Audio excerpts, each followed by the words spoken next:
Je pense que quand on s'intéresse à la responsabilité territoriale des entreprises, il y a deux dimensions phares. D'une part, le collectif et d'autre part, le sur-mesure. Alors pourquoi le collectif? Tout simplement parce que quand on parle de RTE, c'est forcément penser l'entreprise comme un acteur imbriqué au sein d'un écosystème, comprenant d'autres acteurs et parties prenantes locales, les élus, les collectivités, bien sûr, mais aussi les associations, les habitants, les autres entreprises, les fournisseurs.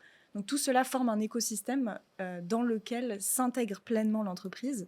Et d'autre part, je parlais de sur-mesure, tout simplement parce que la responsabilité territoriale des entreprises, contrairement à la RSE, finalement s'adapte en permanence aux spécificités du territoire dans lequel est implantée l'entreprise. Donc il y a vraiment, quand on parle de RTE, une notion de démarche. C'est une démarche, c'est une nouvelle manière de penser l'activité de l'entreprise en pensant aux autres qui l'entourent et en s'adaptant vraiment au territoire. On parle d'ancrage et on parle d'ancrage sur le temps long. Le Covid a eu le mérite peut-être de montrer qu'aujourd'hui, de nombreux paramètres ne peuvent pas être maîtrisés.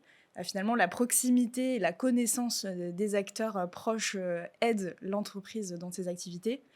Et justement, quand un acteur, quel qu'il soit, privé ou non, s'engage dans une politique de RTE, le plus important et l'atout numéro un, c'est cette connaissance mutuelle.